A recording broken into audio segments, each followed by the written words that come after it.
A blind knight that uses echolocation, viewing the dark, treacherous world through sound. Trapped in a dungeon keep, endangered by combatants, where hazards lurk around every corner. Make sound to have vision, or don't and be stealthy. Avoid impaling threats throughout the dungeon to escape. Engage with other prisoners. Rogue Knight I've been hearing about. Could you find the key and unlock my cell? Free them to fight back with more allies. Let's take this guy. The Dungeon Labyrinth has many paths and even more traps. Struggle through the darkness to find your freedom.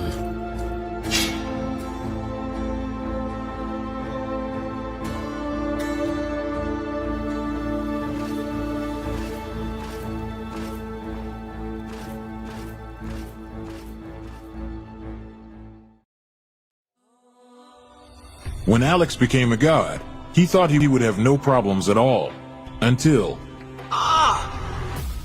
he landed in the Divine Dimension and was tasked with protecting the entire multiverse. Am I connected to every single Alex Ambrose that ever existed? Alex could travel across dimensions, defying the laws of time and space, to help other Alexes throughout the multiverse. But then everything changed. No! Aw! I have to go back and save them. But if Alex went back to the mortal world, he would relinquish all of his power and his memories. I don't have a choice. I must go back. When Alex returned back to Earth, he goes back to being your average business tycoon millionaire, unaware that the people he cared most about are in danger. Someone help me! Yvonne, what happened? I was attacked by a monster. Alex? What's going on? Get away from him! He is my boyfriend! Who attacked Yvonne in the forest? What will Debbie do next? Who will Alex choose between the two women? Will Alex ever remember who he was before traveling into a different multiverse? To hear what happens next and whether Alex can stop the deranged monster before he strikes again, listen to the original audio drama, Insta Millionaire Returns, only on Pocket FM. Download the app now and find out.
Presentation.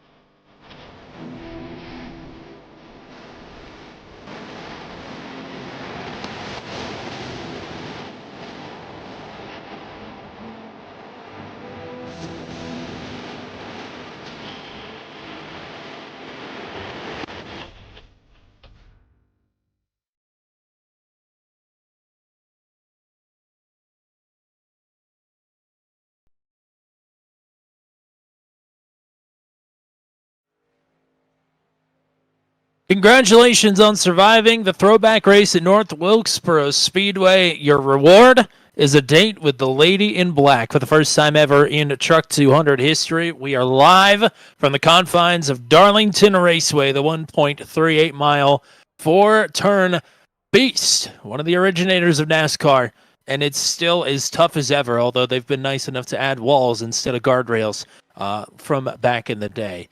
It is 200 miles, 146 laps around Darlington here tonight for round number 5 of the third and final season of Truck 200. Welcome in, everybody, to Turn 200.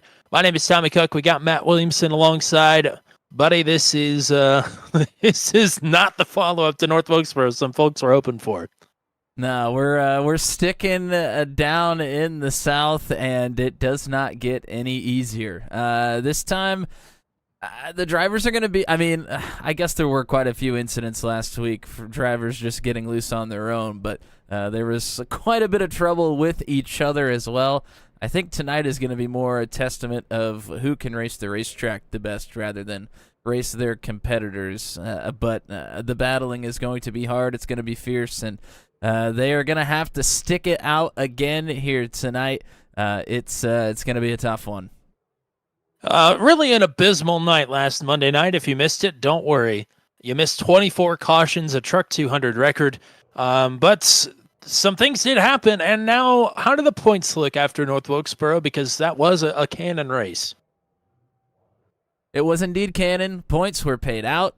Gavin Sanders atop the points here after North Wilkesboro, but Scott Patton not very far behind. James Lehman sitting right there as well in third. Will Weiser has continued to have good showings early on in the season. Will sits right here in fourth with Justin Michael rounding out your top 5.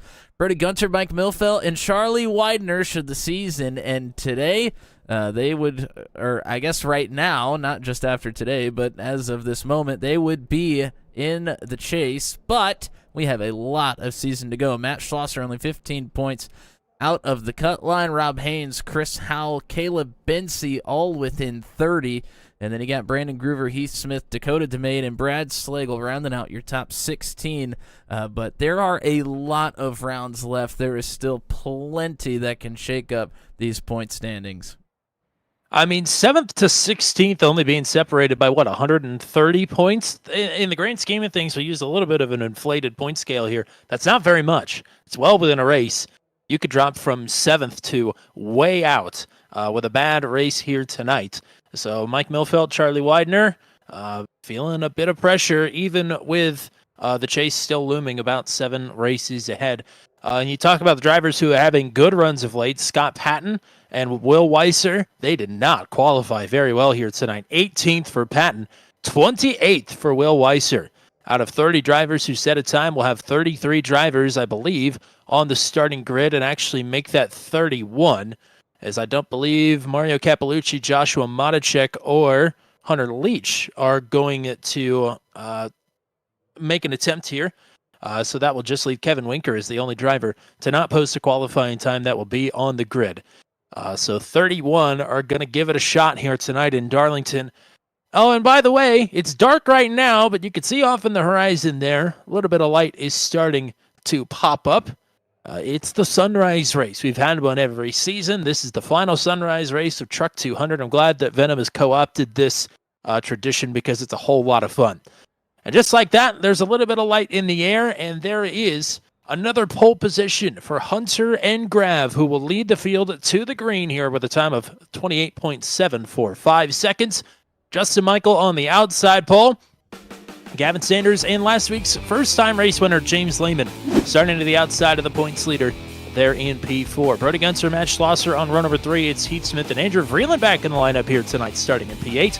Caleb Bency got a lap in, had a rough start to his qualifying run, but he will go P9 on his only lap. Luke Peterson will start in 10th. TJ Crampton back tonight. He starts in 11th. Mike Bilfeld, Rob Haynes. Logan Spath is here for the first time since last season. He starts in 14th. Dale Weiser rounds out your top 15 with Dakota DeMay to his outside on row number 8. Kyle Zittel, Scott Patton, Charlie Widener, and Zach Flaum, the 20 truck in P20. Josh Heggie and Nate Siefker on row number 11. Steve Roman, Jeremy McKinnon on row 12. Will Kirk is here for the first time tonight. He starts in 25th next to Max V running mate Brandon Groover in P26. Dan Meglin, Will Weiser, Peter Donchak, and Cody Claiborne, the 30 drivers to post qualifying time. And Kevin Winker, the last driver on the starting grid. Matt, these drivers are getting ready to roll off the line here at Darlington. What are the track and weather conditions, and what are these drivers up against here tonight? First of all, we'll take a look at the weather conditions here, and I'm going to have to start moving this. 71 degrees is the track temperature currently, and it will continue to get warmer, so we'll have to keep that in mind as the night becomes the daytime, I guess you would say. It's usually the opposite way around. Today, that is not the case. The drivers have 146 laps around the Lady in Black here tonight. Halfway bonus points will be paid out on the completion of lap 73.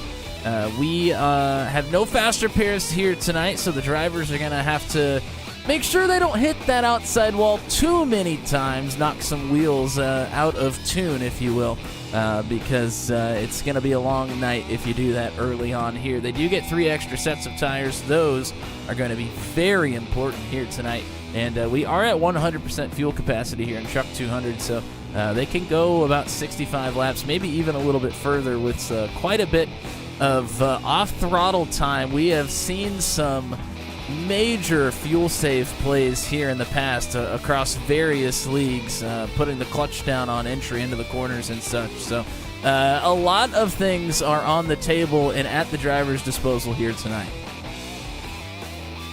Man, a race at Darlington, going to be a tough one. Surprised John Kay isn't here. This is his playground. But I'm sure he'll watch this at some point. And hello to Garrett Rainey, to Joshua Matacek, and to Michelle Kirk as well. And sending all the best to the Rainey gang. Hope to see you back here next week. Hunter Engrav on the pole once again. Justin Michael on his outside, waiting for the green flag. And it's waving.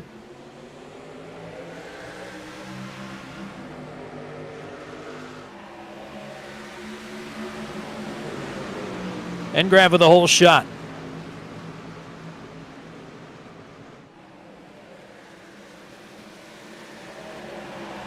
Heath Smith slow on the bottom of the track. There's Logan Spath. Nice welcome back to Truck 200 into the tricky turns 3 and 4. Oh, Gunter a little bit loose. Schlosser loose as well. That was reeling into the back of Schlosser, and Matt Schlosser is going to make that save, but he's going to drop from 6th all the way down to outside the top 20. Engrav leads the opening lap. It's like Jeremy McKinnon also started from the pit, so he's about half a track behind. Man, a lot of loose trucks out on the racetrack right now. Wow, look at that move. Scott Patton right up the inside of Dale Weiser. He is going to move up to 12th.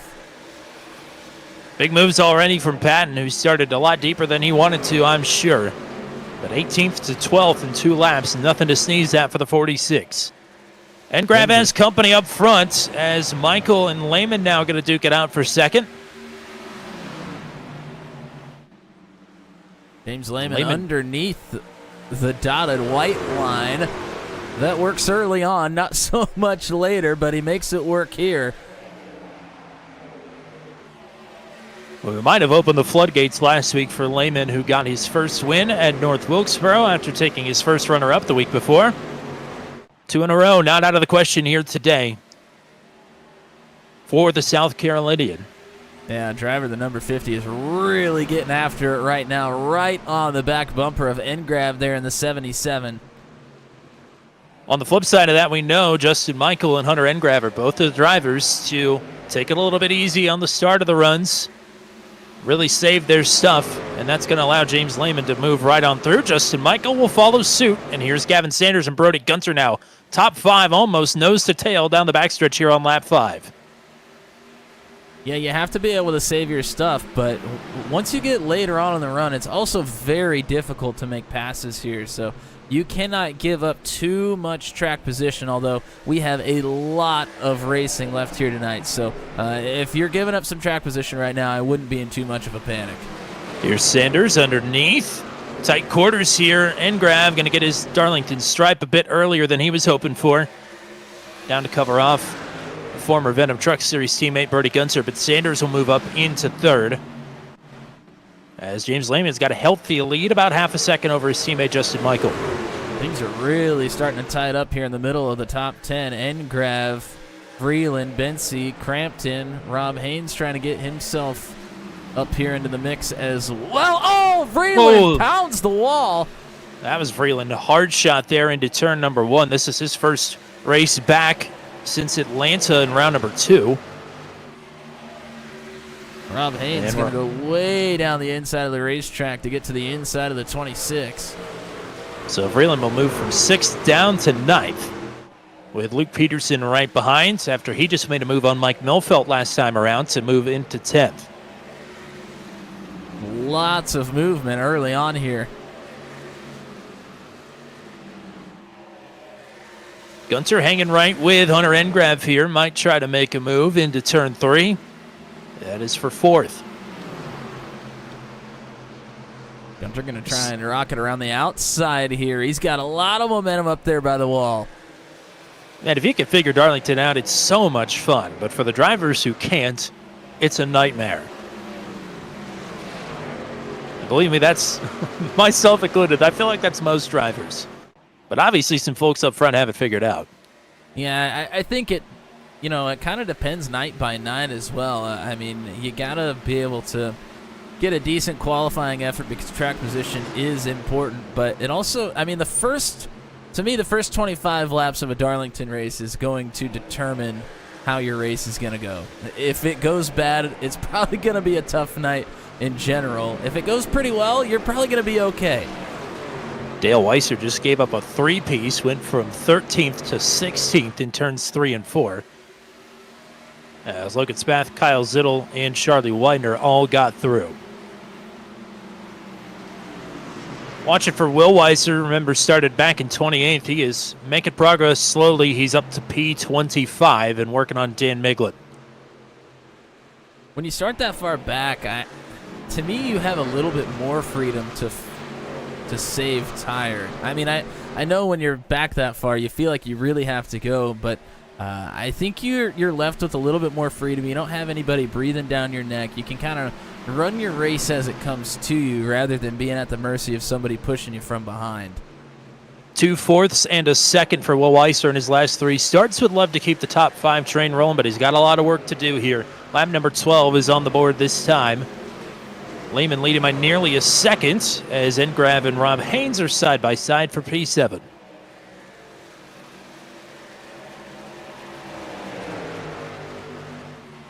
Vreeland back on the march after getting passed by Peterson, but now he's under fire here from Scott Patton. And this is to put Patton up inside the top 10. Strong run for the 46 early. Are we surprised? I shouldn't be at all. That is 8 positions gained for Patton in just 13 laps.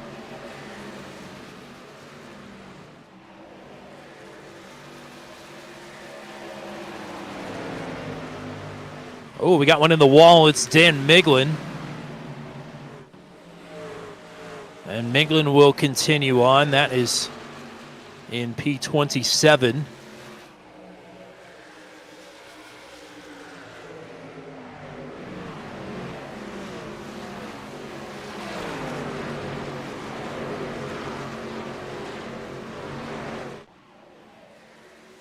Gavin Sanders closing in here on Justin Michael. Just a couple truck cleans separating second and third. Sanders making good progress early. Dropped a couple spots, gets him back.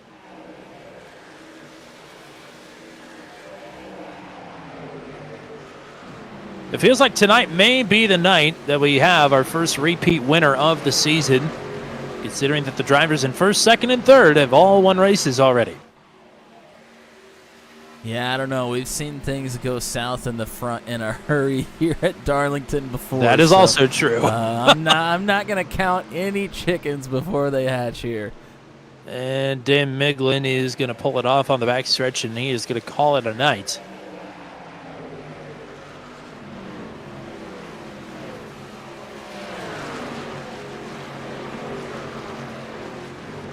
Especially as the track continues to evolve. None of these drivers have driven this setup in any kind of daylight. Not that it's going to pick up dramatically, but it is going to change. Oh, Peterson in the wall there, down in turn 3, and he's loose as well. Patton's going to get through, and Mike Milfeld's going to have a big run down into turn 1. Patton to 9th, Peterson back to 10th, the 155, who's coming off the back of a dreadful week last week. He's looking to take advantage of a strong start to this one.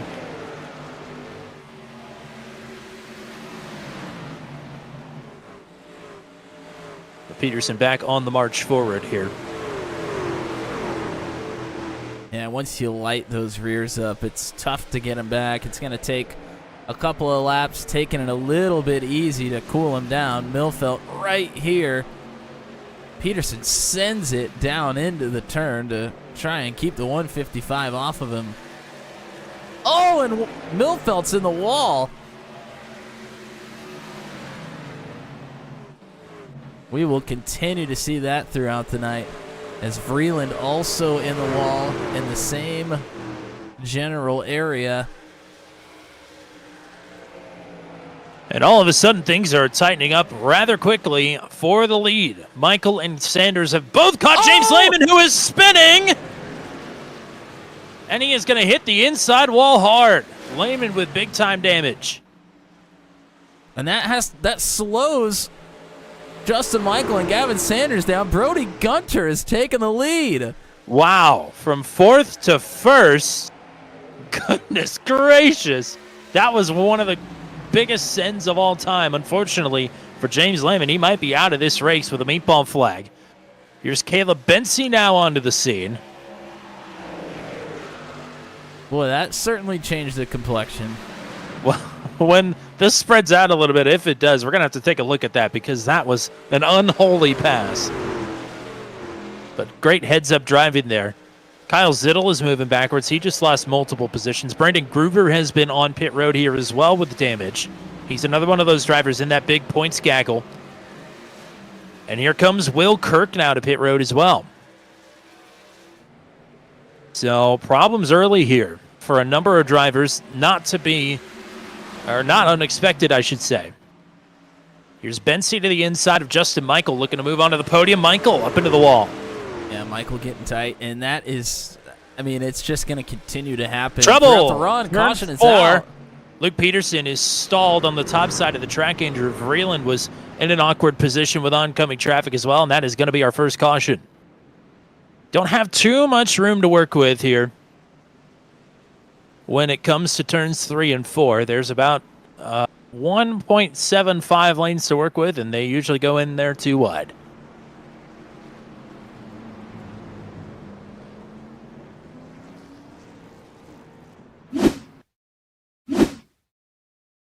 Let's take a look. Peterson was way down the racetrack here. Must have happened. Oh, and it looks like they made a little bit of contact with Mike Milfeld through turn 2. Let's take a look.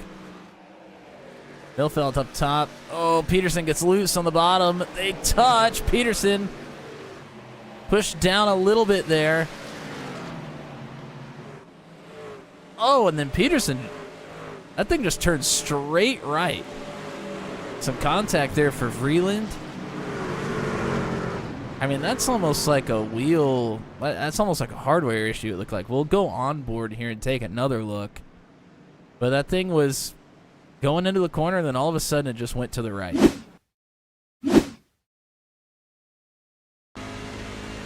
Oh, and his wheel is not moving whatsoever.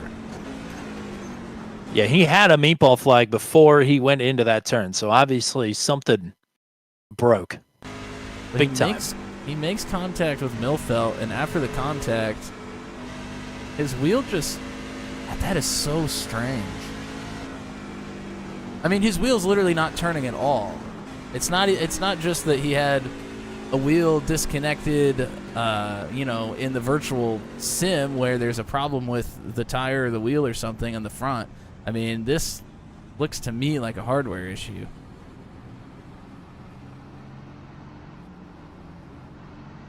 Very strange. Yes, indeed. But that'll more than likely put Luke Peterson out of the race. And that comes at a very weird time for a number of drivers who had been on pit road. James Lehman is still getting service. So is Brandon Groover. Dan Miglin is out of the race. Cody Claiborne, Will Kirk now are trapped a lap down. And a number of other drivers happy to see the caution, I'm sure, to get some fresh rubber and to get some Darlington stripes buffed down of the right side of their trucks. Let's take one quick moment. I think we have some time to look at the pass that Brody Gunter made to get to the lead. Problem for Lehman up front. Justin Michael, Kevin Sanders have to check up. Holy moly, Gunter, way down the racetrack, dives it into the bottom. I mean, I would never try that in my wildest dreams. Wow. That was certainly a bold move, and it definitely paid off. It's paid off because it's got him the lead here. He takes the outside for this restart with Gavin Sanders to his inside. Caleb Bency, Justin Michael on row number 2. Crampton and Engrav behind. Back it away.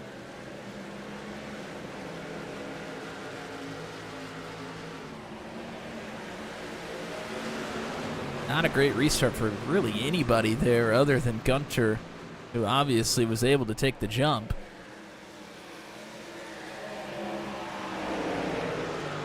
Gunter with a good getaway. Boy, it is a mess from about 15th on back. Drivers juking and jiving everywhere. Well, Kirk is up into the wall once again. Peter Donchek is slow off the pace on the bottom of the track. Well, we have drivers mixed in that haven't taken tires and drivers that have taken tires, so things are not going to slow down back here for a while. Patton, Vreeland, Zittel, Schlosser, and Kevin Winker also came down pit road under that caution. Patton already back up into the top 15. Zach Flaum is into the wall. Kyle Zittel and Matt Schlosser, the dynamic duo from last Saturday, nearly caused the big one there. Still not out of the woods yet. Way down the racetrack. He gonna wash up a little bit. He keeps it down there.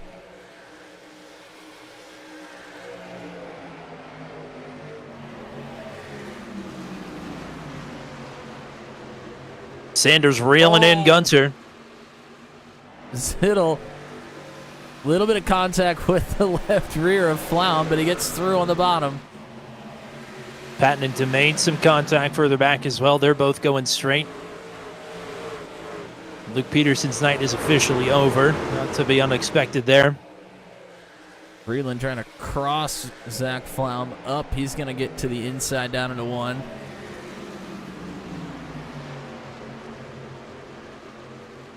Zach Flaum did not come down pit road under the caution, so he is on a 20-plus lap tire deficit, and at this racetrack, that is tough sledding.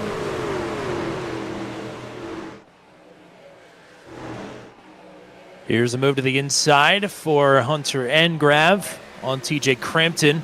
And Crampton will give up that spot. That's to put the 77, the pole sitter, back into the top 5. So Sanders was within a couple truck lengths, but now is backed off to about half a second.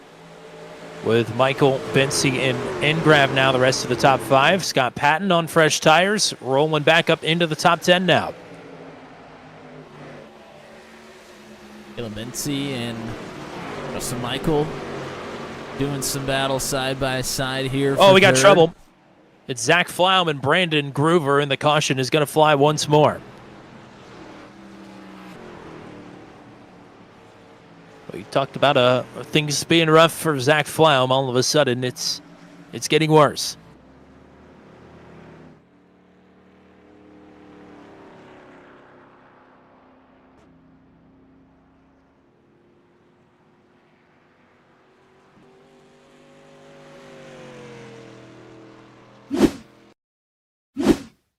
Take a look. Flaum up by the wall. Ooh, Groover gets stacked up with Will Kirk and Heath Smith. Oh, and then Flaum's loose off the top. He's trying to keep it off of Groover. He is cranking that wheel to the right to stay away from him, but the tail of the 20 just collects Groover in the 41.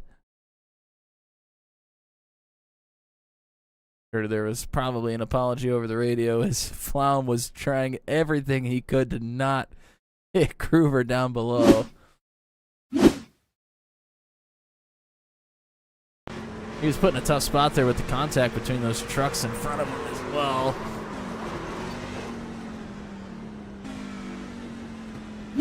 So this is going to shake things up even more. Some more folks are going to come down pit road here. There's Mike Milfelt, Rob Haynes, Dakota DeMade, Kevin Winker is back down pit road, Peter Donchak, and of course Brandon Groover and Zach Flaum as well.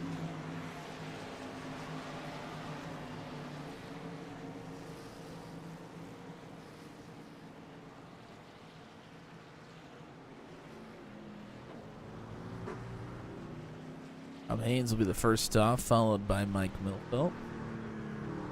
Some others trying to get some damage fixed here.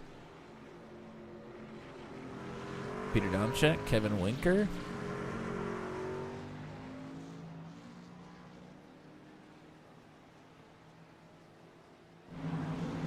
Lucky Dog will go to Cody Claiborne. He's back on the lead lap. That will give us 26. Will Kirk will be the next up in 27th, and then it's on to Brandon Groover, who is 6 laps down. And the last truck running as of now. So a good 20-lap run to start this one, and then 2 pretty quick cautions in succession. Whatever was going on with Zach Flaum's truck must have been terminal. He is going to call it a night here as well. So that should leave us with 27 trucks on the battlefield out of the 31 that started. As we're going to double up here for a restart coming to lap 34. Brody Gunter again going to take the outside. I'd say all standard fare, aside for the 3-wide pass for the lead into turn number 3, which you're almost guaranteed not to see again until the final lap, if ever again. But this has been a Darlington race so far.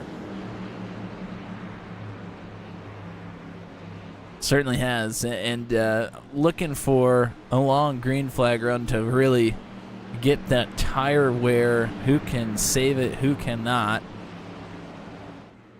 But tire strategy has certainly been a hot topic here with a couple of quicker cautions back to back. Still over 100 laps to go as well, only 3 sets. A lot to think about in a high-deck track like Darlington. Gunter and Sanders back up front and back it away.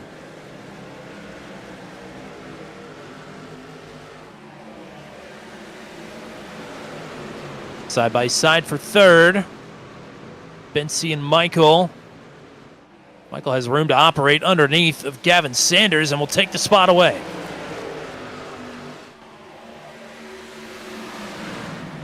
Hunter Engrav with a huge run underneath the 29 as well. Smooth sailing for Brody Gunter out front.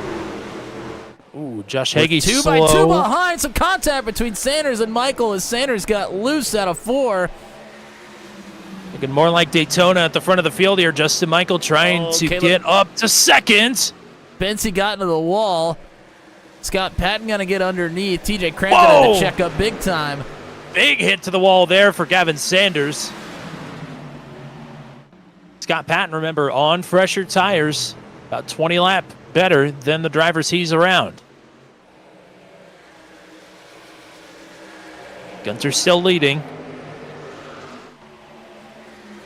Darlington Stripe for the points leader here, who will try and hang on to 4th. Whoa, and there's Sanders again up into the wall. Couldn't tell if he got loose first or got help from Scott Patton first, but either way, contact between the two, and that will set Sanders back 3 more spots. Here comes Matt Schlosser on fresher tires here as well. Same strategy as Scott Patton. Schlosser had big issues early on, dropping like a rock outside the top 20 on, I believe, lap 2. He's back in the top 5. Big run so far for the 400. And these drivers are riding on the knife's edge. Sanders and Widener nearly made contact on entry into 1. Oh, and boy, my God. There was... It doesn't get closer than that. Not much room there.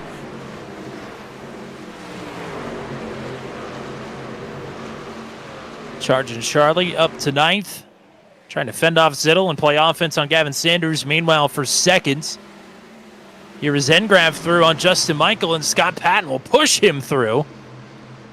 Well, Patton, Two-spot swing there for the 87, and maybe one more coming as Matt Schlosser's looking underneath. Patton was not clear up to the top. He wanted to try and make a run on Hunter Engrav there as well, but just didn't have anywhere to go with it. Josh Heggie up into the wall in an awkward spot in turn 1 from P11. He has got a train all around him. Patton looking back underneath the 77. He's going to take it.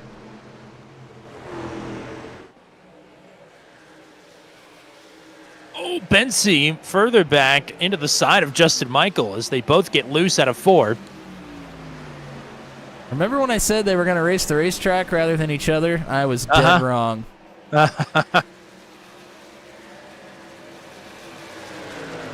Wow, Bensey super loose behind Michael. I don't think that was an intended move up behind the 87. I think that's just where the truck took him.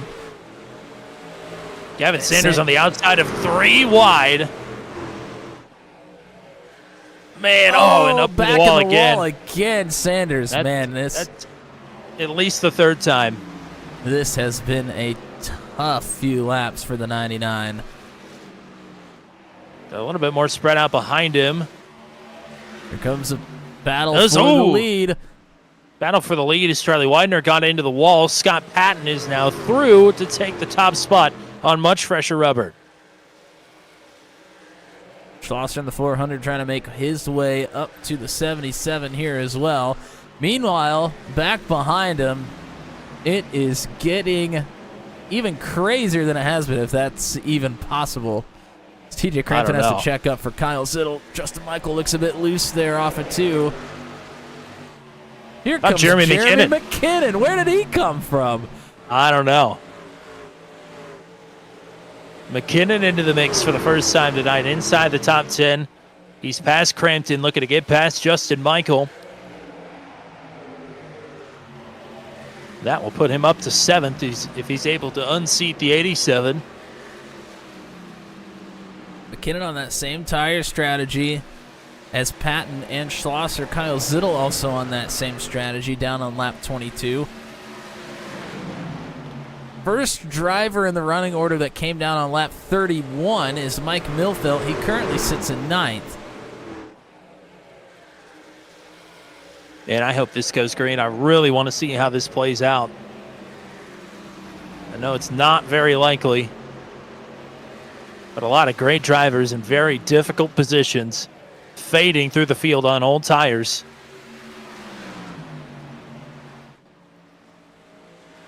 Schlosser still not able to make the pass on the 01, but he gets to the outside, will have the momentum. And now he takes it. Schlosser up to 2nd. How about this charge for the 400? Whoa, Kyle Zittel nearly got into the left quarter of Caleb Bensey. That could have been disastrous. Ooh, and Phil wants to shoot the gap there between the two. That was not going to end well. McKinnon might have the opportunity to unseat the winner of the Daytona Charity Shootout here. Takes 6 across the line, not done yet. Mike Milfeld is raring and ready to go as Caleb Bensey is fading into this group now. Whoa, Kevin Winker is way loose and will save it. But that will put him back out of the top 10. Ow. Oh, Kyle Zittel sliding. Oh, man, he hit the wall hard. He may have a meatball here. Everybody going every which way to get around him. Wow.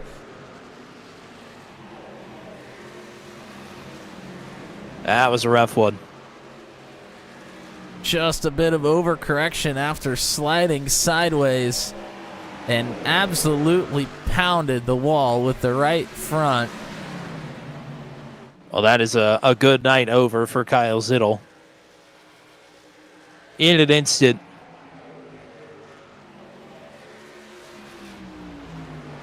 Meanwhile, for 3rd, Engrav has caught Gunter. And These are Vreeland two and Winker are side by side for 8th as well. Gunter and Engrav are two drivers that are on the same strategy, have yet to come down pit road thus far in this race.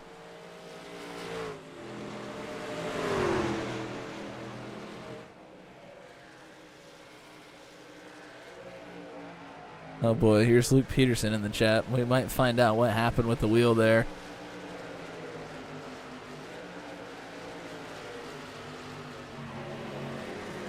Huh. There you go. So on our screen, didn't look like he was turning anything, but he in fact was. Something was broken.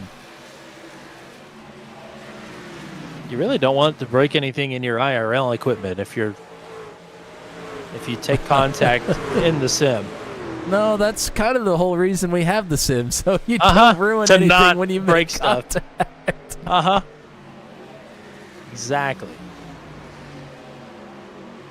Let's go to DeMay. Just made a pass on the outside around TJ Crampton to get himself into the top 10. Meanwhile, Justin Michael continuing to slide back. Here's Will Weiser up near the top 10 for the first time tonight. Weiser also yet to come down pit road, but was sitting back there in the back early on, saving some tire.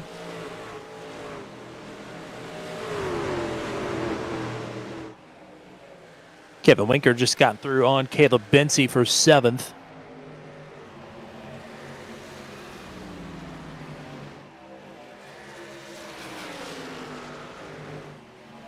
Engrav and Gunter continue to be close together here, but Engrav has not been able to take a shot at the 01. Now might be his best chance. There's a little shot. Right to the tailgate. Inside of 100 to go now.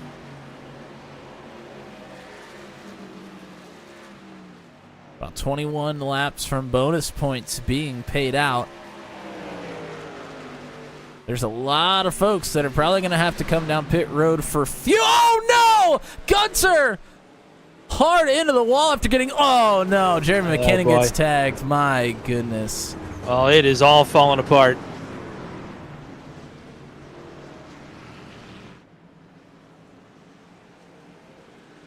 We'll take a look at the replay. They didn't look that close. It might be netcode, but we'll have to take a look at the replay here in just a moment. Boy, that has got to feel horrible for Jeremy McKinnon. That is a quick disconnect. Had a great run there through that green flag run, and it... Oh boy, it all ended very, very quickly.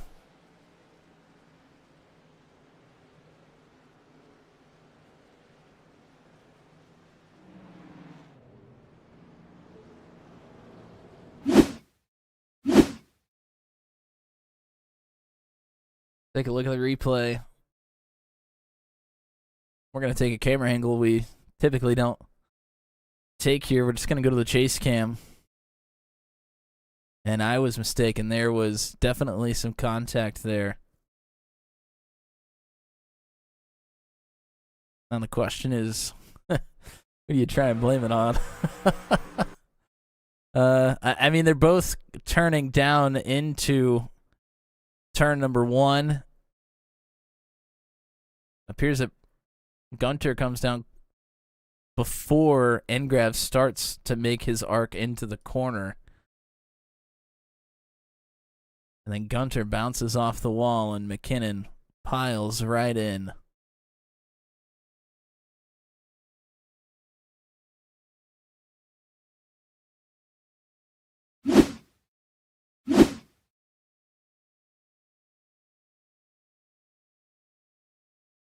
Engrav was trying to get down underneath the 01. They both start their movements down.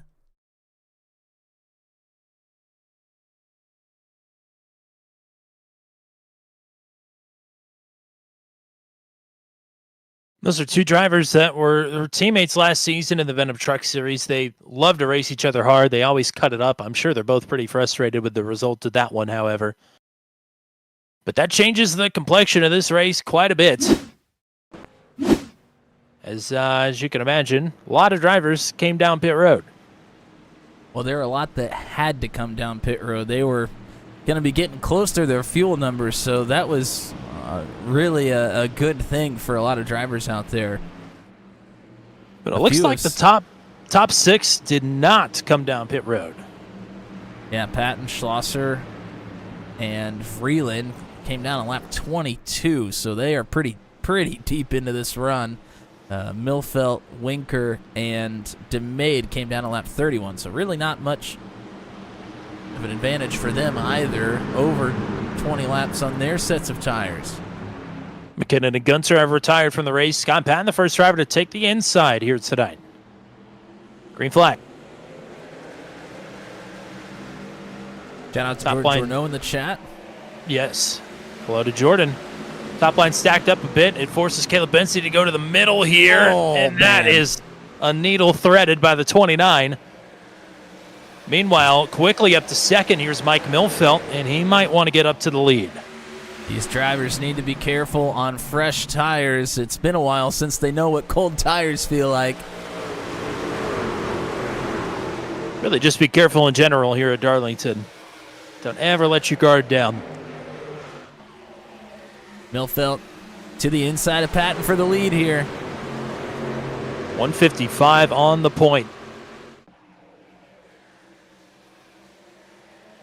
And Schlosser moving backwards as we've got one around. Nate Siefker. It's Siefker. I think he did make some Stay green. contact with the inside wall, but he keeps it straight. Patton now moving backwards here in a hurry as Engrav is looking to challenge on fresh tires. Crampton, Bensi, Michael all swarming for the lead. 77 punches through just barely and will take the lead. Yeah, Milfelt's Now, just going to get at railroaded this. by drivers on fresh tires. 3 wide out of turn number 3. Michael straddling the apron, and it's going to work. I don't know how, but Milfelt loses multiple spots from the lead down to about 7th here on this lap.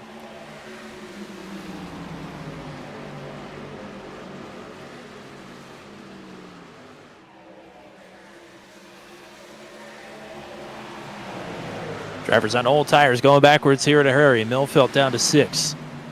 Patton down to 8th. Schlosser to 9th. Winker outside of the top 20 already. Bensi and Crampton are going to duke it out for second here.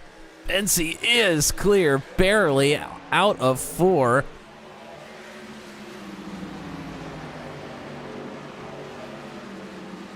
And Nate Siefker going to bring the 2 truck down the pit road. Scott What I Patton. imagine is a lot of damage. Pat continues to move backwards here along with Matt Schlosser. Rob Haynes gets through on the bottom. For the lead, there's Bensi.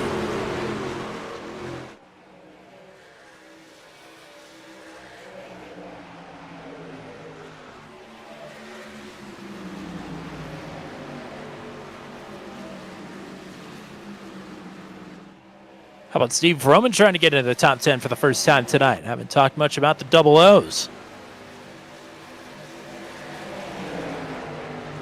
Yeah, Steve, I mean, he just came down pit road for the first time on lap 53. He was just sitting and waiting. So the strategy has played out in his favor thus far.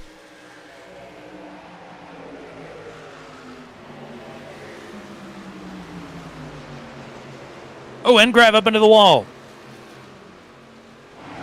He'll lose out to Weiser and to... Oh, contact further back. They're still straight.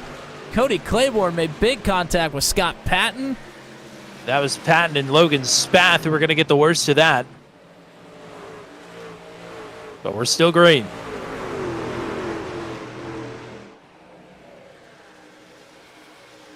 Man, staying out on those 30-lap older tires just does not seem to have worked out, but I understand why they did it. They only have a couple sets left and didn't want to burn another one with 100 laps to go nearly when the caution flew, but they were put in a tough spot.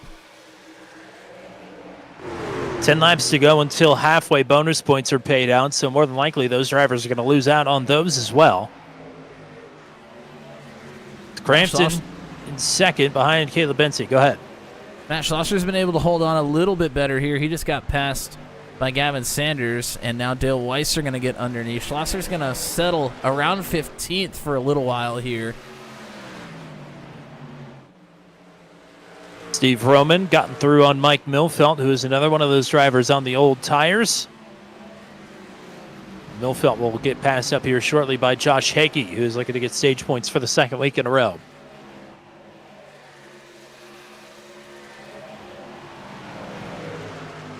Hunter Engram continues to move backwards, likely going for his tire save strategy. We've seen time and time again.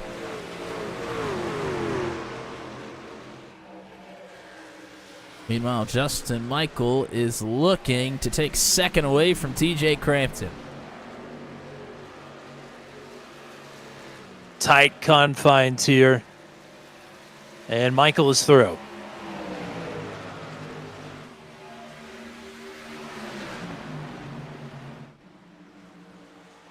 Well, I tell you what, this has been a thoroughly entertaining race. Not even halfway through it yet.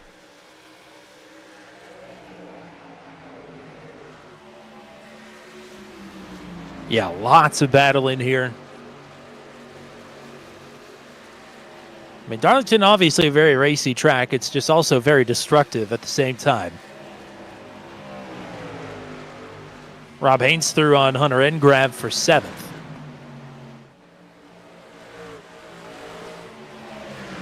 Gavin Sanders going to look for another one. He is going to fly by Mike Milfelt. Milfelt on older tires, down on lap 31 the last time. Worth pointing out as well, Kyle Zittel is back out onto the track 13 laps down. And Nate Siefker and Logan Spath are now both out of this race, so that'll be a couple more spots for the 53.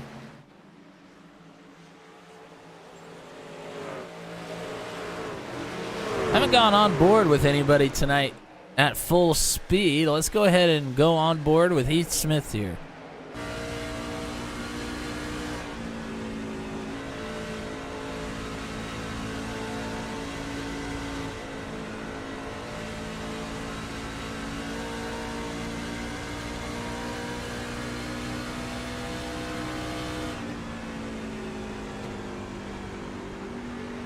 Ooh, Smith drives it in pretty far, starts to drift up the racetrack, get loose. You see the wheel input, sawing on it.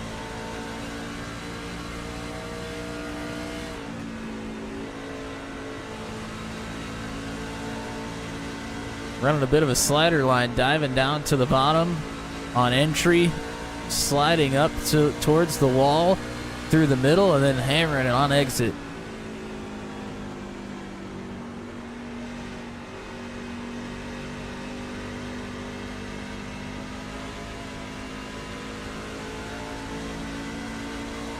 Counter steering all night around Darlington here.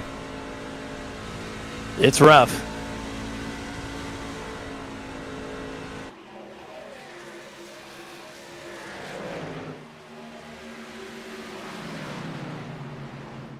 Mike Milfelt continuing to slide backwards here. Cody Claiborne is up to P13. Bonus points just around the corner here. Yep, 2 laps from 10 extra points being paid out for either Caleb Benzie or Justin Michael. Benzie came over the radio a couple laps ago and said that he had a screen go black on him. Luckily, he was down the straightaway and not in the corner. But that is rather not what you want, to put it mildly.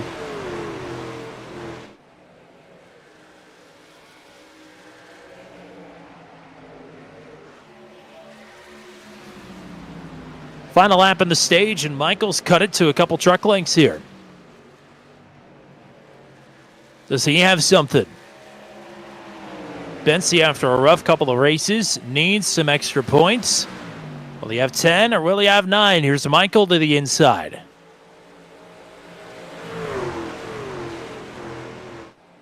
I think Benzie will take the stage, but he is in trouble for the lead. Justin Michael is all over him. Well, that battle for the lead at the stage certainly went a lot better than last week did. Yeah, definitely.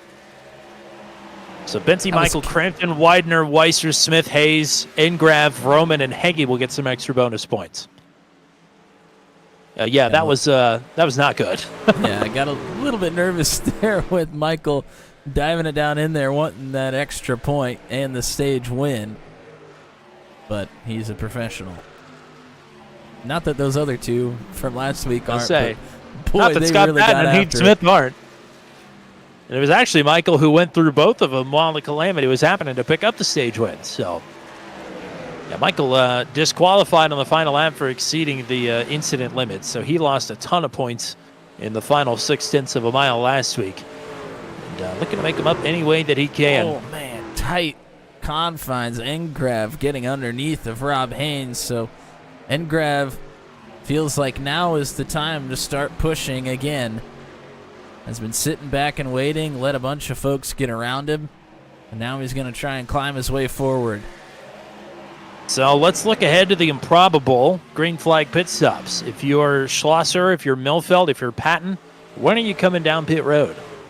Well, they came down on lap 22. I mean, fuel-wise, you can make it to around lap 90-ish probably, so I mean, I guess you come in. You basically need to make sure that you aren't outside of 60. I mean, 60 laps comfortably will get you to the end. So as long as they can make it to around lap 85, 86, 87, they should be okay here. A flurry of activity inside the top 10 now as Engrav picked off Heath Smith. Now he's going for Charlie Widener. Rob Haynes is thrown Heath Smith as well. Will Weiser had passed Charlie Widener on this lap as well. The Weiser back 2, Smith back 2.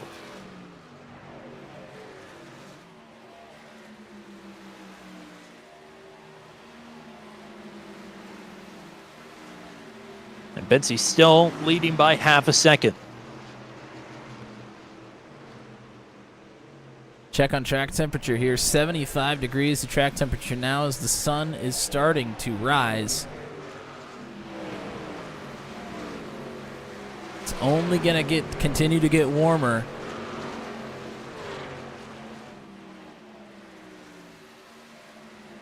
It's still only going to be about 7:15, 7:30 in the morning by the time this one's over.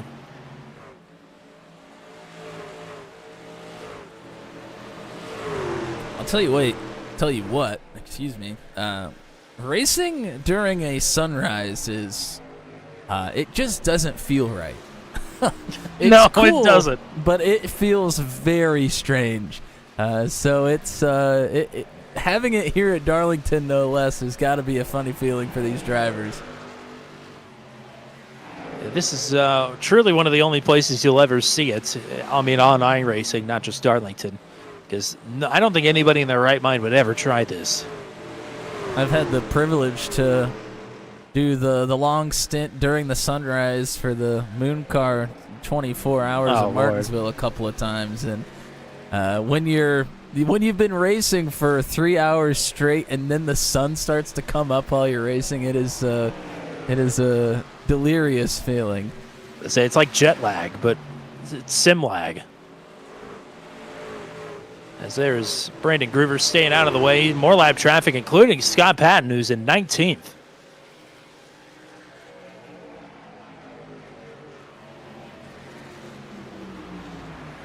It has just got to be rough trying to keep this truck out of the wall at this point in the run.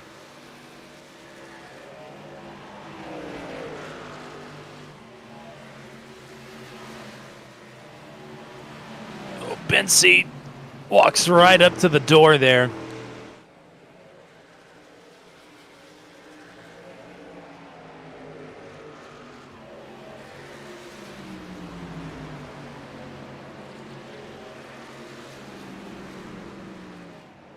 Hello to Garrett Rainey once again.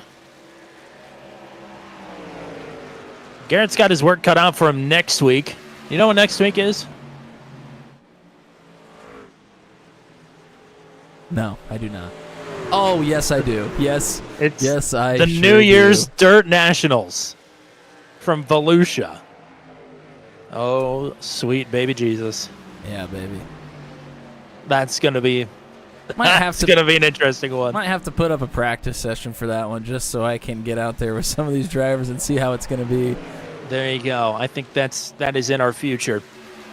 Pit stops for Ranger Vreeland, who is another one of those on the long haul strategy. Might be a little bit early, but might still be okay. I think he can push it past 60 laps, so Vreeland should be okay to the end, but that is a long run. That's assuming that he didn't put it in the wall. I don't see a 2X or a 1X. That doesn't mean it didn't happen, though. Benson and Michael continue to be just a few car or truck lengths apart here. Hunter Engram starting to catch up to Will Weiser in the 44. Engram trying to get the fourth. Got the pole, led some laps early. And another one that has rolled the dice on strategy, as he's often one to do. Now surging once again, looking for P4 on the 44. I think Will's going to give it to him, as here comes Matt Schlosser down pit road.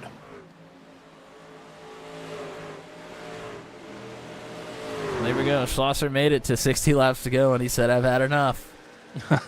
I can't say I blame him. The unfortunate thing is if we go green all the way out, he's going to have to do 60 laps altogether again. Oof. Yes, he certainly will. So now we'll flip it around the other way. If you're these leaders, when are you coming in again? I mean,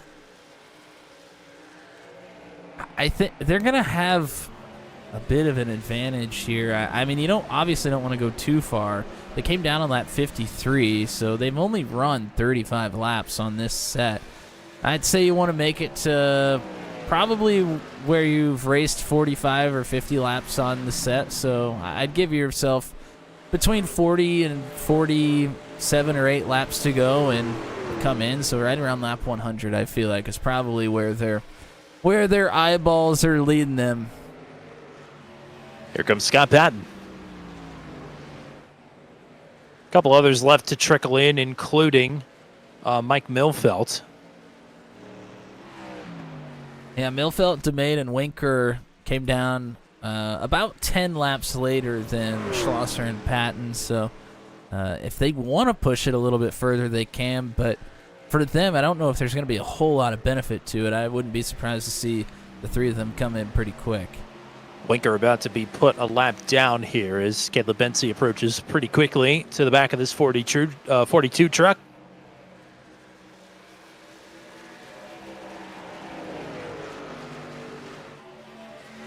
Strategy, strategy, strategy.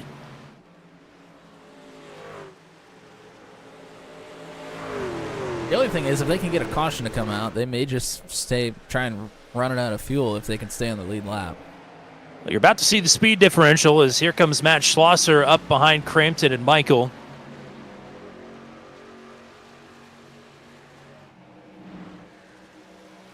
Last lap for Schlosser was a 29.9, whereas for Crampton it was a 30.9. So a second difference. And Crampton's running some of the faster laps on the track. Of course, other than Schlosser. Oh boy, this is going to get interesting. Well, he's going to take it. Whoa, my. Well, he's going to pay for it. Yeah, Schlosser's. Well, he did the right thing, though. He still cleared the 42 and didn't make it Justin Michael's problem. Yeah, he definitely could have sent it up there if he wanted to, but he did not. He certainly could have. That's a driver trying to save their own bacon there. But now he'll get around Crampton and potentially Justin Michael here as well. Woo. Yep. Slicing and dicing the 400 is here. Milfeld is down pit road, so is Kevin Winker, and now Mike Whoa! Milfeld is off pit road as Schlosser parks it a bit there in front of Justin Michael. Well, that's Crampton get right up to the rear of the 87. Winker getting service. Crampton taking a peek down low. Schlosser will get a lap back around Caleb Bensi. There's Michael into the wall, and Crampton is through to second. And Engrav now not too far behind. Michael was right on that wall the entire way around. No margin for error. Gavin Sanders is down pit road.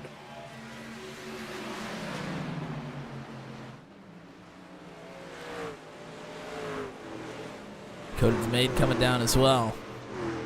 Seems like a team call for Melamo Esports, who made up a lot of ground last week at North Wilkesboro. Here's Mike Milfelt sending it through. It's going to force Engrav to roll out in his quest for third.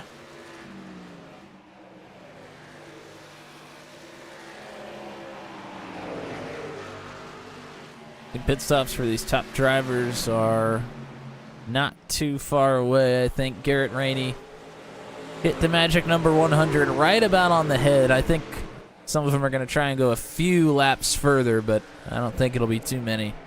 Cody Claiborne from 12th is down pit road. Heath Smith from P8 is coming down pit road. I think it's about to happen. There's an undercut for Heath Smith. Smith loves to switch up strategies, try and take the big shots. Might be a little bit early, but he's trying to make up some track position here. You talk about a week of highs straight to lows. That was Heath Smith's North Wilkesboro. But a good bounce back so far tonight.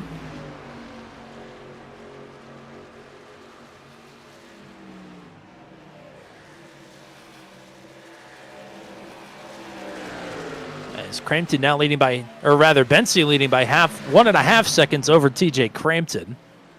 Engrav side by side with Justin Michael. And Andrew Vreeland trying to get through 3 wide. Here comes Caleb Bensi from the lead on lap 97. Wow, did not see the leader coming in before lap 100. Well, if you were thinking of a strategy to try and unseat him, you just got.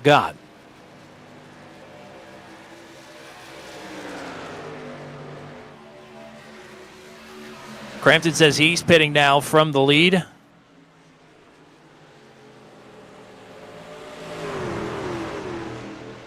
Boy, he is moving and shaking, but I think he gets it down to pit road speed. New leader is Hunter Engrav. And it appears Engrav did a good job saving tires. He's still motoring pretty decent here. He might stay out a few more. Dale Weisser's into the top 10, and he's now coming down pit road. Look at Will Weisser coming into the picture. He is right behind Justin Michael. The Weisser has saved a lot of tire here for this run.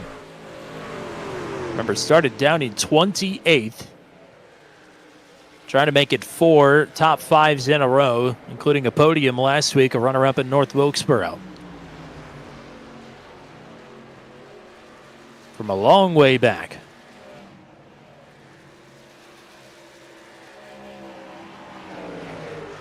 Heath Smith on fresher tires, just past Matt Schlosser on the track.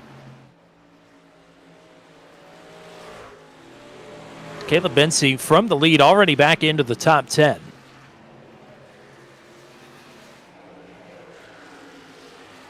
Weisser going to go for the move to second. Michael's going to let him have it. Doesn't want to battle too hard in these old tires.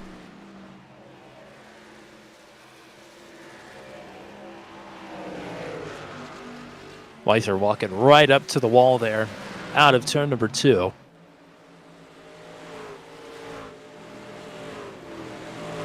It's 3 and 4 now, completely baked in sunshine. Rob Haynes is slow on the bottom of the track.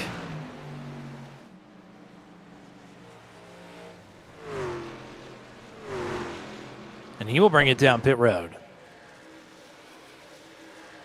Heath Smith pass for position trying to be made on Gavin Sanders here. Boy, Sanders really sailed it through the corner and made it stick. Will Weisser coming from second.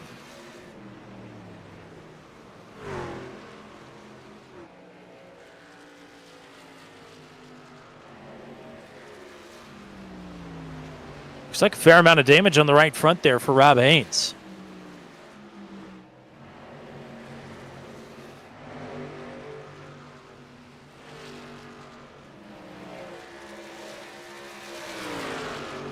Yeah, I didn't have any notifications, but it certainly seems like something may have happened with the 199 there. And Smith and Sanders going to continue to battle. Smith with another big run. He's not going to give Sanders as much room this time.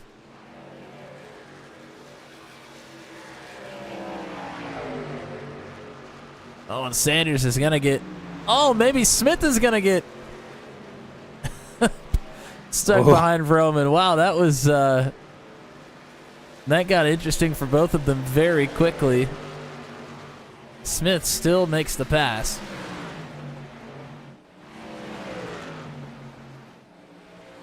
Schlosser going to come out right in front of Will Weiser, but Schlosser already 20 laps on these tires. The Weiser's going to go right back through. So that puts Weiser right back into the top 10. Bensey would still be cycling out to the lead. He's got 2.3 seconds over TJ Crampton. Bensey in 6th, still waiting on Vroman, Heggie, Widener, Michael, and Engrav, your top 5. And Weiser about 12.5 seconds behind Caleb Bensey right now. That's a Peter pretty Donchak on big and off. gap. Yes.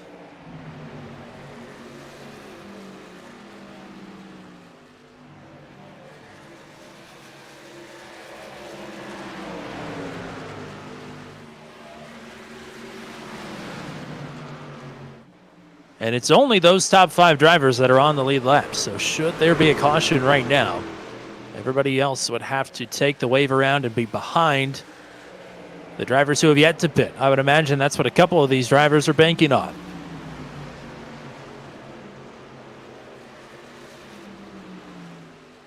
Across the 1 hour mark, 106 of 146 on the board. Josh Heggie into the wall a couple times there. Well, Weiser going to get through.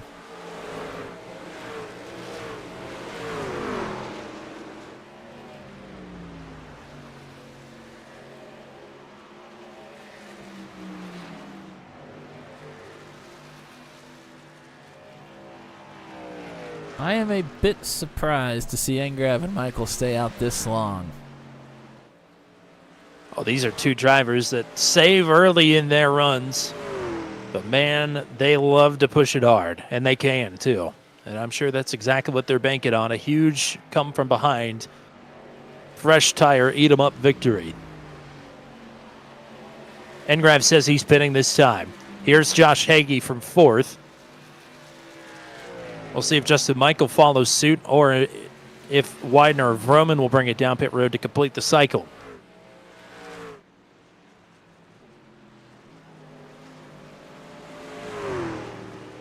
Justin Michael will stay out, lead a lap here.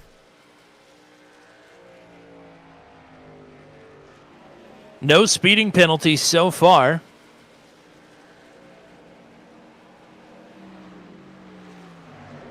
And indeed, Michael Widener and Vroman are all staying out on the track for at least another lap.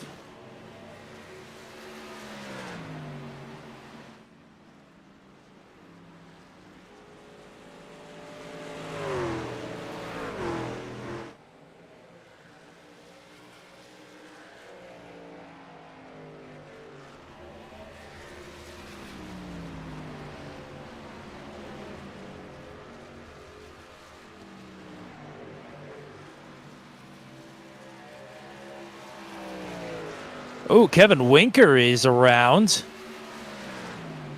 Looks like out of turn number 4, but he's on the bottom of the track. We're going to stay green.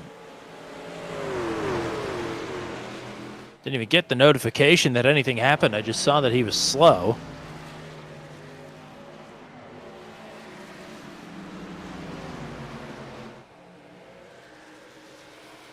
Here comes Hunter Engrav, going to make his way into the top 10 after coming down pit road. Blows by Mike Milfelt. Oh, battling for position. Heath Smith and Will Weiser just got together. And now Gavin Sanders is going to try and take advantage as Smith was very slow out of turn number 2.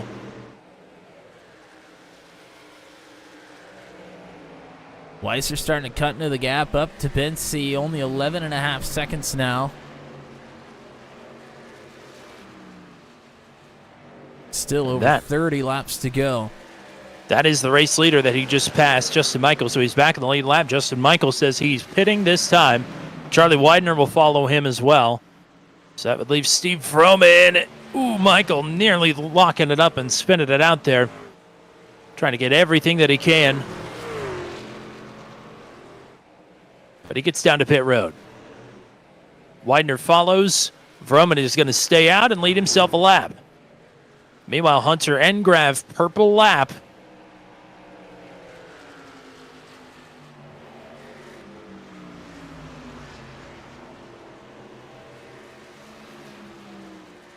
Caleb Bency now one spot away from cycling back to the lead. Oh, Andrew Vreeland is out of shape down the front stretch.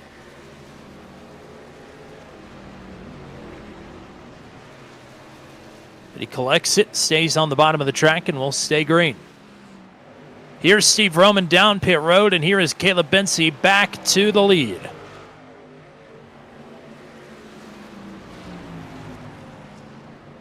Hunter Engrav through on Heath Smith. That would leave Gavin Sanders up next. Engrav in fifth, Sanders in fourth. And Will Weiser now 11 1/4 seconds behind Caleb Bency. Justin Michael came out 12 seconds behind Hunter Engrav. Ouch. Still 31 laps to go. A lot can happen.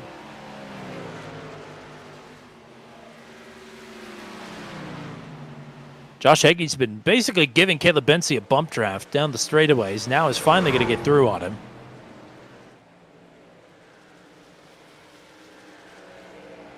As Andrew Vreeland has decided to call it a night after whatever happened to the 14.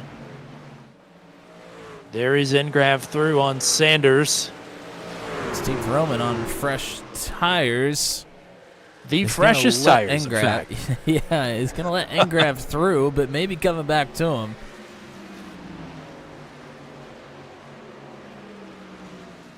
I would not want to be in Will Weiser or Hunter Engrav's way at this moment in time. Engrav only 3 seconds behind Weiser. Those two are the fastest two on the track. Outside of Justin Michael, who is still a fair bit back. Gap from Weiser up to Bency, now down almost to 10 seconds. So it's come down about a second and a half in just about 5 laps or so. So things might be tough for Bency here, but Bency, I'm sure, was saving tires early as well. So he's going to try and keep some for the end here. 3 personal fastest laps in a row for Justin Michael. Only about 400ths off the purple lap set by Engrav. So Michael is pushing hard.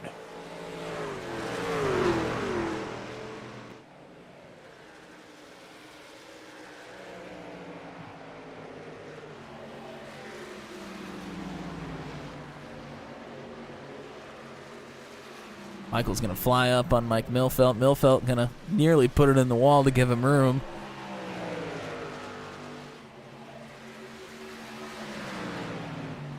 Laps for your leader, Caleb Bency, 30.38. For Will Weiser, a 30.12. For Hunter Engrav, a 29.58.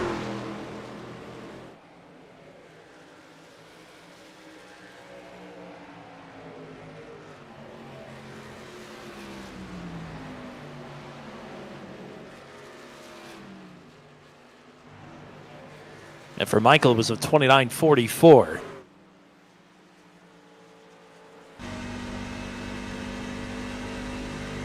On board with Justin Michael, watching him fly up on Heath Smith. Smith going to give him the outside.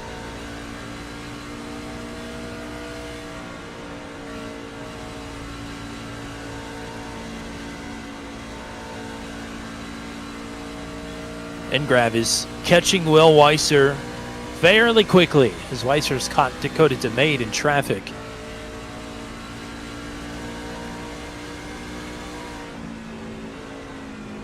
Oh, Engrav's stuck in a tough spot there. DeMade, little bit splitting lanes, but he gets through. And that was a pass for position for Vroman on DeMade. I move Vroman up to 12th. Engrav dives it underneath of the 44. Easy peasy for the 77. Engrav back up to 3rd. And even in traffic, he's still 6/10 faster than your race leader.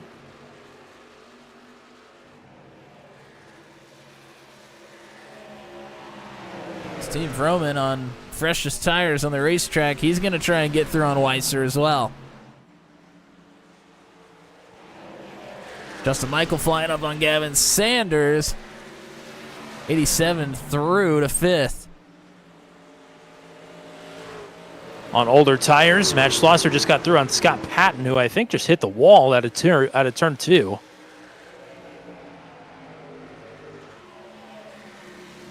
Little door-to-door contact there between Justin Michael and I believe that was Cody Claiborne. Now Schlosser ended up coming in and taking his 3rd set of tires on lap 113, so he only ran about 30 laps and then came down pit road again.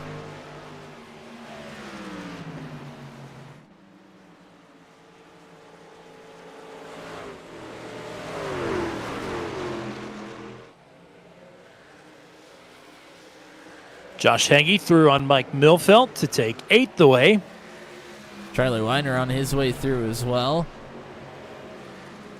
And there's Matt Schlosser, who we just mentioned. Schlosser's a lap down.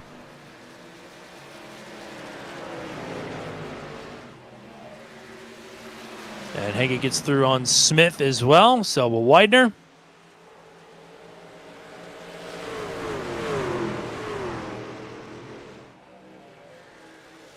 6.8 seconds now between Engrav and Bensi, but he'll have to pass TJ Crampton to challenge for the win.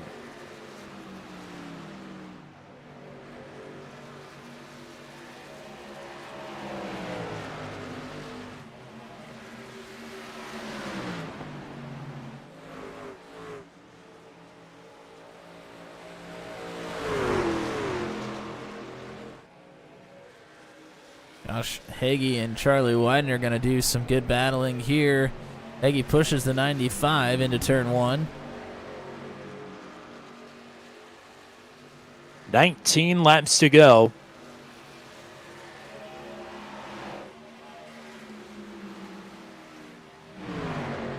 The vice is tightening up front as Engrav continues to inch closer and closer.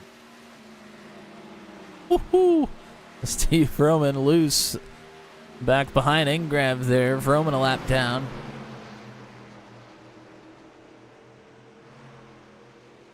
Hey, Vroman can get himself into the top 10 here, no question about it.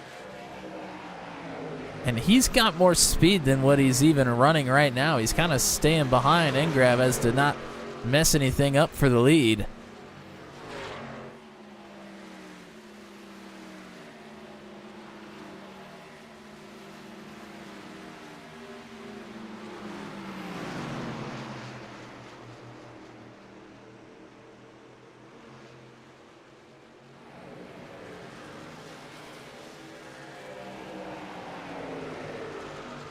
Tense moments here, inside 20 to go.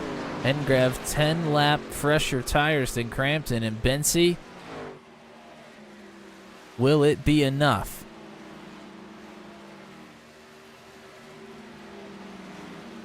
Engrav and Crampton in the same frame. On the same team as well. It'll be a bit awkward. Scott Patton going to move out of the way.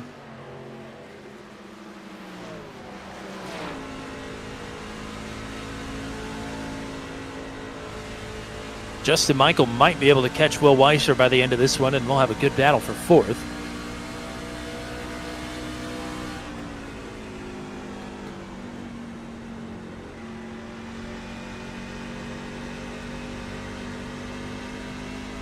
Charlie Widener gets through on Gavin Sanders to take 6th.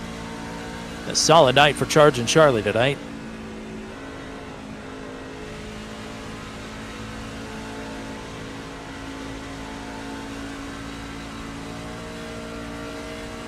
And Graham continuing to push, just a few truck lengths behind, and now right on the back bumper of the 72.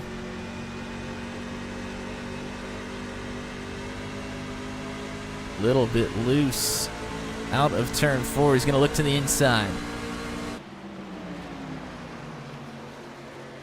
Oh, right on the door. Oh, Crampton, wow. Remember when I said they were teammates? Oh, boy. I mean, Engrav has the pace, no doubt. Got his elbows out there, and now it's 3.7 seconds up to the race leader with 13 laps to go. Engrav has been pushing mega hard, though. Does he even have anything left to get to Bensi? Has Bensi been able to save enough?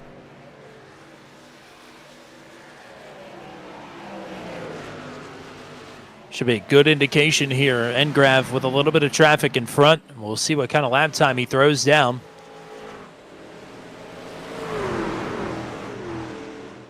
That's a pass for Steve Vroman. He will take over the 11th position from Heath Smith, as it was a 30.64 for Engrav and a 30.97 for Bensi. 3/10 closer to battling for the race lead, but time is running out. That would be enough. But like you said, it's a hell of a pace to have to maintain for the better part of 40 laps pretty much.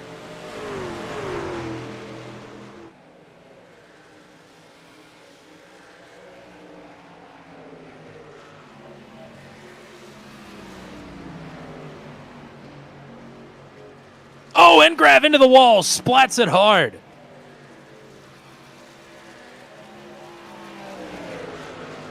That'll slow the momentum down a touch. We'll see where the lap times come out. I think Engrav's still much quicker. It looked pretty square on the numbers, so hopefully that doesn't misalign the wheels too much or change the aero balance too much, but that truck looks awfully loose all of a sudden. Still a 10th up. And a little bit different line now for the 77, trying to cool these rear tires down once again.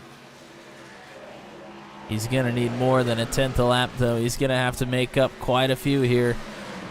First sector this lap, he's 2/10 up.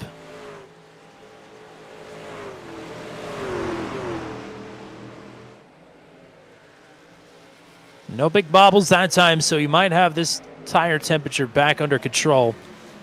And again, it's a 10th and a half now. 2.85 seconds.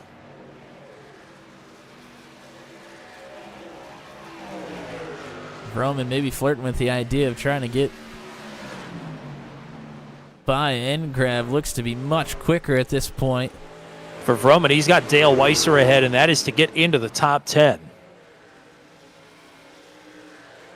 So Engrav will be dragged into this battle, a lap behind him, all while trying to catch the leader, and now it's less than a 10th last time by. Engrav started to slip a bit. Engrav may have cooked him here, and Bensi may have saved quite a bit and is now pushing a little bit harder as well. Inside 10 to go. Vroman with a brush of the wall there at turn number 2. Behind Vroman, that is Rob Haynes. That is not for position. As Cody Claiborne just towed back to the pits. Not sure what happened there, but we're going to stay green.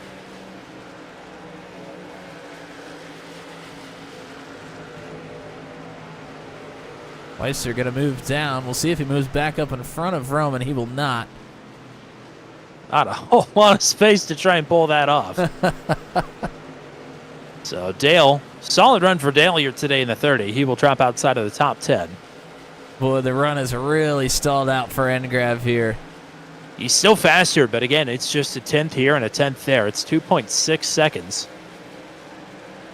And 2.5 seconds is a lot to overcome in just 5.5 laps now. Justin Michael inching closer to Will Weiser. He's got him inside of a second. That'll be the battle for 4th. TJ Crampton in no man's land, looking to bring home a first podium in a long time here in Truck 200.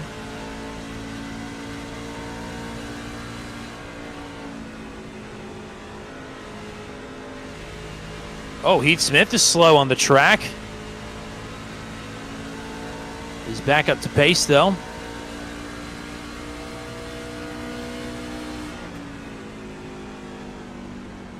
And now going to pull it down to the apron. Not sure what happened to the one truck there.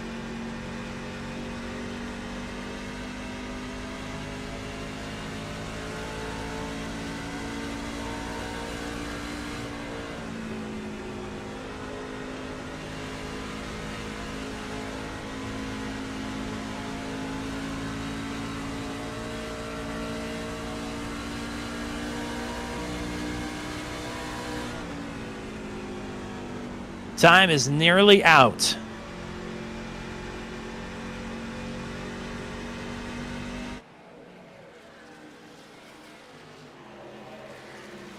Engrave still outside of 2 seconds behind. Caleb Benzie may have pulled this off if he can get the field to cooperate for another 2 laps. Winker will pull down.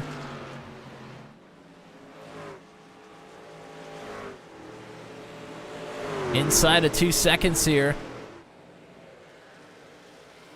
2 to go.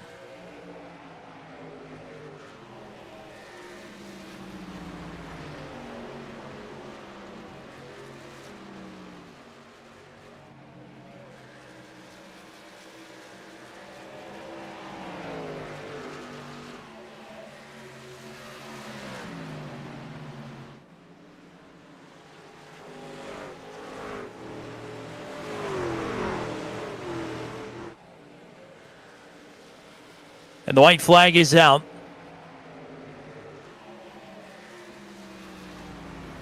Benzie that time faster.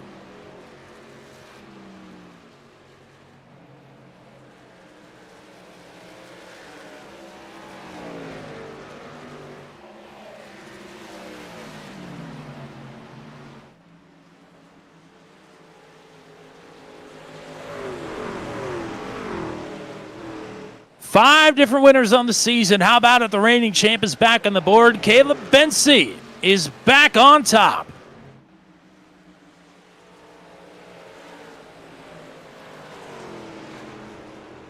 He now answers the call from Justin Michael, and they are back tied at 6 apiece. Engrav, a great run, but it stalls out late. And TJ Crampton back on the podium. Will Weiser, Justin Michael, the top 5. Their battle never quite got going.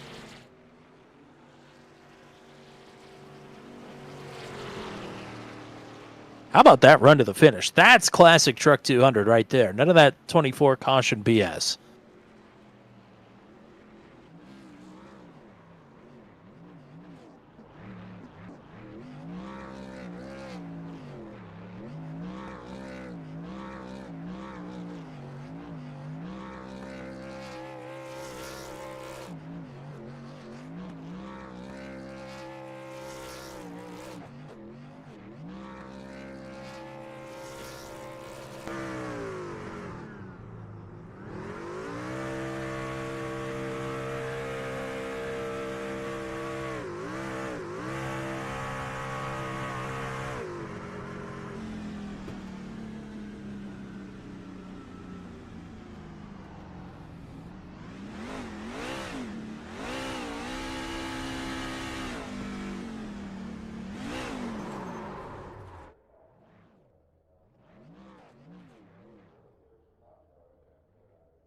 And we'll land it in the pit box. How about that? Man, awesome run to the checkers there. Let's go ahead and get to your full finishing rundown as we don't have anything too dramatic happening on the final lap to take a look at. Caleb Benzie with his 6th career Truck 200 victory. We'll talk to him. We'll talk to Hunter Engrav, and we'll talk to TJ Crampton in just a moment. Will Weiser is by far the hard charger here tonight, plus 24. He keeps the top 5 streak alive. Attaboy for him. Justin Michael will round out your top 5. Charlie Widener, Charging Charlie, his best results since Daytona. He will take 6. Josh Hagee matches the truck number. I believe first career Truck 200 top 10 for him as well. He will finish in 7th. Gavin Sanders will finish in P8 for the points leader coming into tonight. Last driver on the lead lap as well. Mike Milfield Jr. in 9th. And Steve Roman will round out the top 10. Dale Weiser, best career Truck 200 finish in P11. Matt Schlosser in 12th, Dakota DeMade in 13th, Scott Patton way back there, 2 down in 14th, and Kevin Winker 3 down in 15th. Heath Smith will finish in 16th. 17th for Peter Donchek, Brandon Groover in 18th, Cody Claiborne, Rob Haynes, your top 20, Kyle Zittel in 21st. Was running at the end of that one. Andrew Vreeland on down are DNFs. It's Will Kirk in 23rd. It's Logan Spath in Nate Siefker 24th and 25th. Brody Gunter got to be disappointed about the 26th while battling inside the top 5. Likewise for Jeremy McKinnon in 27th, Zach Flam in 28th, Luke Peterson, and James Lehman from the lead crashes out and will finish in 30th. And Dan Miglin, the first retiree of the night. And those are the only drivers that took the green. Capalucci, Matichek, and Leach decided against it here tonight. We'll hope to see them back for the New Year's Dirt Nationals at Volusia next week. But before we can get to Volusia, we got to talk to our podium finishers here tonight. And it's been a while on a Monday night that we've got to talk to driver 72. TJ Crampton is back on the podium here tonight. Nicely done. Yeah, thank you. Very uneventful race, so that's the way I like them. So I'll take a podium, especially with the talent in this series, being full fields almost every week. So to do that and get a podium is always good. Uneventful at Darlington. It's improbable. You're right though. Outside of some of the normal close calls and very close quarter racing, I mean, you kept yourself pretty clean towards the front of the field all night. Yeah, it was good. I had a fun battle with Bensi. Obviously, the history that Bensi and I have from last season with the races at Homestead and Nashville and Texas, and I can just list many more. So I just wanted to race them clean. I know we've had some history, some contact and stuff. So I know just trying to straighten some stuff out with them, but Hunter was just so much better towards the end. So I just had to give it up to him, and he's my teammate. So I'll let him buy. If I will let anyone else buy, I'll let my teammate buy. Matt, what you got? Yeah, congrats on a great run. Great to get to talk to you again up here in the booth. And, I mean, you come back and you immediately get right back on the train with the podium here. Got to feel pretty good, but getting back in the saddle. Yeah, missing Mid-Ohio.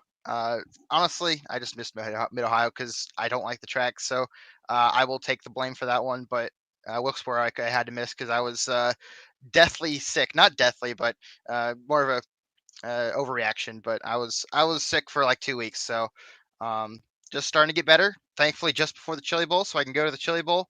I won't be here next 2 weeks, sadly, because of the Chili Bowl. But it's always fun. It's a yearly thing that I do. Well, just in time to get the Chili Bowl flu. How about that? Glad to hear you're on the mend though, and this will put a little extra pep in your step as well, getting back on the podium. Sad you're going to be missing the dirt race next week, but enjoy the races down in Tulsa. If the Tulsa Shootout was anything to go by, you're in for a good one. So before we let you go here tonight, let's get some shout-outs for you. Yeah, I want to thank everyone at Team Watson Racing and James. He provides amazing setups, and he's just a great person overall, and it's fun to be with that group of guys and all my teammates as well. And I want to thank all their sponsors, NRN, Martin Sports, and everyone who's helped supports that team. And obviously my personal sponsors, Redline Oil and Extreme Mufflers. All right, partner, thanks for the time here tonight. Welcome back to the podium. We'll hope to talk to you again here in a few weeks. Thank you. All right, we'll talk to your runner-up here tonight. Not from a lack of effort, Hunter Engrav was rocking and rolling there at the end, but just not quite enough time to pull off the come-from-behind victory. Still, the pole position, solid run, lots of laps led here tonight. Good run. Thank you. Well, I mean, you're often one to go for the strategy calls, staying out a lot longer there than Caleb Bensi, trying to track him down. Did you think that you were gonna get him, or did you want to pit a couple laps earlier than that? Yeah, I think I could have. Just I don't know who it was. There was some lap car that stayed behind me like the whole time and just kept like packing air on the rear end in the middle of the corners on me, and they just kept getting the truck loose in the middle of the corners and just kind of burned the rears a little more than what I wanted to. So I think I could have got him, but just the air game did not work my way tonight, and kind of bummer, but I'll still take it. Well, third last week, second here tonight. Matt, what you got? Yeah, congrats on a great run. It was really fun watching you work your way through the field. I mean, you came in pretty late, just about as late as anybody there from the front, from the top 5. And, I mean, you flew your way through the top 10 to get up to second, but things kind of stalled out for you. I mean, is there anything you would have done differently, or is that pretty much all you had? Probably let that lap car that was behind me go by, maybe to kind of let a little air go. But no, overall it was a good one. I could have probably pitted just a few laps earlier. It would have, kind of like Nashville and the Venom I did. I pitted earlier, Jeremy pitted just a little late, but yeah, no, it's good to finish second, especially from last season where I was kind of garbage. Took time, practiced, and did better this year. So I've had the speed, just not executed what I wanted to. But yeah, no, we'll keep getting better, keep practicing. Dirt's gonna be interesting. I don't know how well that's gonna go, especially with the Formula wheel. So yeah, it'll be interesting next week. But yeah, no, I'll take a P2 any day. Lots of practice in the future for a lot of folks in the league, not just you for the next week coming up. But thanks for the time here tonight. Congrats on the P2. Shoutouts before we let you go. You guys are always doing a phenomenal job broadcasting and doing this league, and Team Watson Racing for picking me up as a driver, and they also do amazing steps, so go check them out and everything. And shout out to my teammates, Peter and TJ. They worked well and very awesome tonight, and just, yeah. Oh, forgot probably my mom and my dad. That's shame on me. Mom and my dad are always watching these, or I'll hear a earful in the living room later.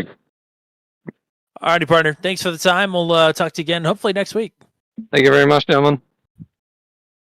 And now, back on the top step for the first time this season, it's the reigning series champ, Caleb Bensey, who will go +8 en route to victory number 6 with Truck 200. Welcome back to the winner's circle. Yeah, thanks. I feel like it's been a while, so happy to be back here for sure. It's been a rough couple of weeks, missing the track that you put on the schedule, and then, well, I mean, everybody had a rough week last week, but you in particular as well. So this is a good way to get the wheels pointed back in the right direction. Yeah, in a way, I feel like I kind of maybe I gave up on the season based on how that started for sure. Yeah, just of course, Mid-Ohio was a bit of bad timing with end of semester and stuff. Kind of unfortunately took priority, but yeah, North Wilkesboro was a complete disaster. So yeah, I wasn't too optimistic coming into this, and I mean, thankfully, it kind of all worked out. I didn't really know what to expect at all. I probably hadn't done more than 5 laps in a row to see like what longer run pace would be, but it was definitely tough because there's not really many line alterations, at least in 1 and 2 you can do to try to save tires here and there. You didn't really know which one was going to wear, right front or right rear. Ended up kind of being both. So yeah, just trying to manage all that, and thankfully then it kind of came down to that, so I was able to hold on pretty well. Say, were you watching the relative back to Hunter, seeing how quickly he was closing and then seeing that run stall out? Was that, do you think, more on him or more on you trying to pick up the pace or having saved enough to kind of keep him at bay there in the closing laps?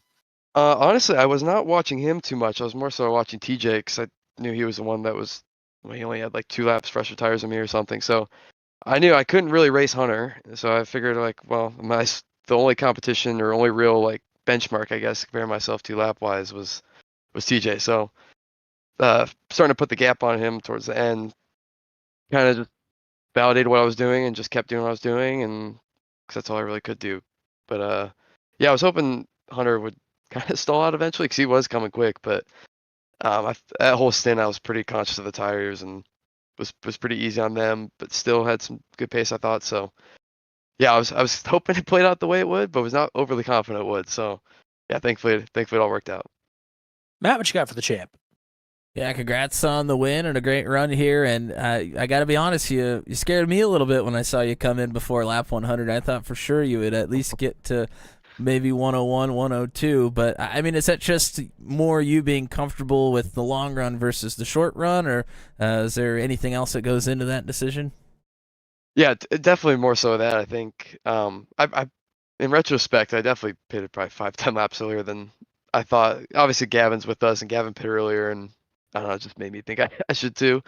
So yeah, I've definitely across the board at pretty much all races. I feel like my short run pace isn't that great, but the long run pace is pretty good. So I figured I might as well kind of control my race and not be the one trying to panic, trying to pass people, catch up. So probably wasn't as well timed as I would have hoped, but I mean, ultimately it's still got the job done, I guess. So yeah, pretty happy. Certainly the job is done. Win number 1 on the board for the season. Congrats on getting back to the winning ways. Let's get some shout outs for you. Yeah, obviously thanks to you guys as always. I know the family and friends are tuning in as usual. So thanks you guys for the broadcast. And yeah, it's been a while, but if you're in the Northeast Ohio area, Amigos Tequila, go check them out. As well as Joey Selman's art. Go check him out on Instagram or his website for some awesome motorsports art. So yeah, and thanks to the family and friends as always for tuning in as well and supporting. So glad we can kind of turn the season around a little bit and get it back on the top step for sure.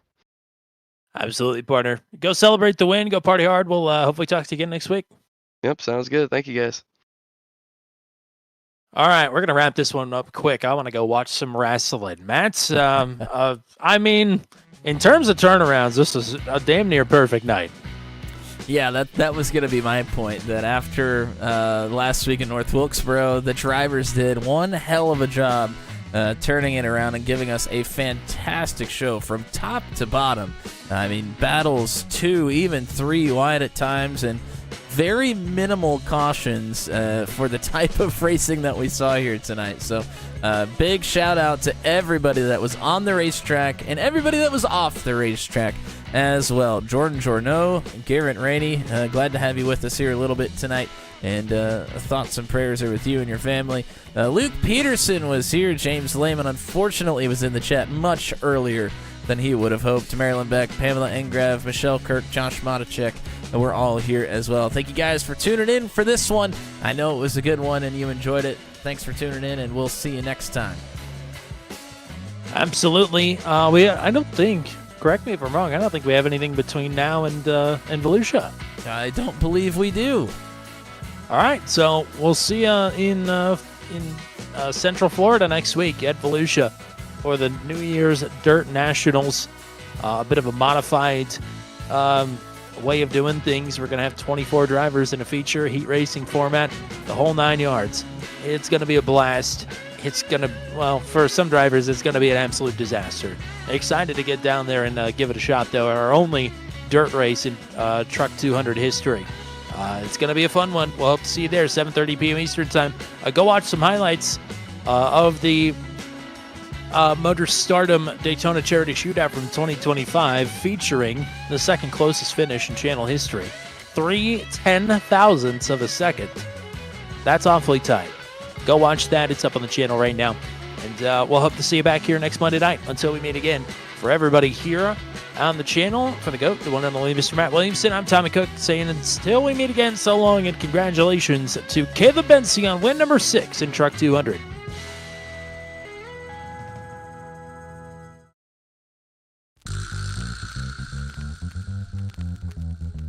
This has been a live broadcast on Turn 200. Be sure to hit subscribe and hit the bell to get notified of when we go live next.